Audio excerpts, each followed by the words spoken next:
Ob bližajoči se obletnici splošne deklaracije o človekovih pravicah, komentar dneva Nataša Posel. Ob okrogli obletnici sprejema splošne deklaracije človekovih pravic v Amnesty International pravzaprav opozarjamo, da gre za 60 let neuspeha na področju človekovih pravic. Splošna deklaracija je vpeljala in zagotovila univerzalnost in nedeljivost človekovih pravic, pa vendar smo za vsakodnevno realnostjo soočeni z resničnostjo, kjer države te pravice dan za dnem zanikajo, če ne v pravnih standardih, pa v praksi. Naj samo omenim podatek, da v Amnestyjevem letnem poročilu ponovno beležimo preko 80 držav, ki so preteklo leto izvajale mučenje.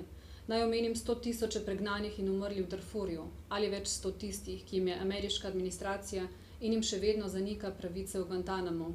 Ali če pogledamo bližje, diskriminacijo Romov na tleh Evropske unije ali zanikanje pravic izbrisanjem prav na naših tleh. Razkorak med besedami in realnostjo, med obljubami držav in njihovimi dejanji nas postavlja pred dejstvo, da pravna zagotovila še ne pomenijo tudi njihovega dejanskega uresničevanja. Nujno potrebno je, da sama država dosledno spoštuje pravni red in nujno potrebna je tudi vsakodnevna pripravljenost nas, navadnih ljudi. Zato je tudi danes, 60 let po sprejetju deklaracije, potrebno govoriti o pravicah, ki jih je mednarodna skupnost deklaracijo in kasneje s pravno zavezujočimi konvencijami zagotovila vsakemu posamezniku. Treba je doseči, da bomo poznali tako svoje pravice kot pravice drugih. In treba je doseči spoznanje, da tudi sami vplivamo tako na svoje kot na pravice drugih, ali z našimi dejanji, ali s tem, ko ne delujemo.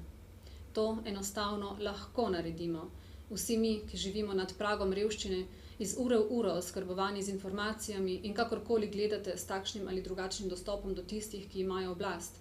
Vsi mi imamo to prednost, da lahko zaradi naše besede ali aktivizma ne bomo pregnani z domov. Naša življenja, naša varnost ne bodo ogroženi niti, kadar se bomo pri lastni ali drugih oblasteh zavzeli za druge.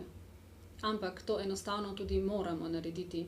Živimo v globalnem svetu, prav mi pa tudi na tistem koščku tega sveta, ki predvsem pobira sadove globalizacije.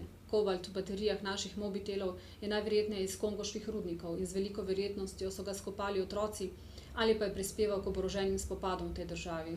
Igrače iz Kitajske so tako zelo dostopne, ker ceni nismo plačali tudi stroška onesnaževanja kitajskega okolja in ker cena ne zajema zdravstvenega zavarovanja ali pokojninskega sklada delavca, ki jo je izdelal. Za bencin, ki smo si ga še ta teden nalili v avto, se ljudje dejansko vojskujejo in umirajo. Naše udobje in način življenja sta tako zelo prepletena s svetom in to prinaša tudi odgovornost.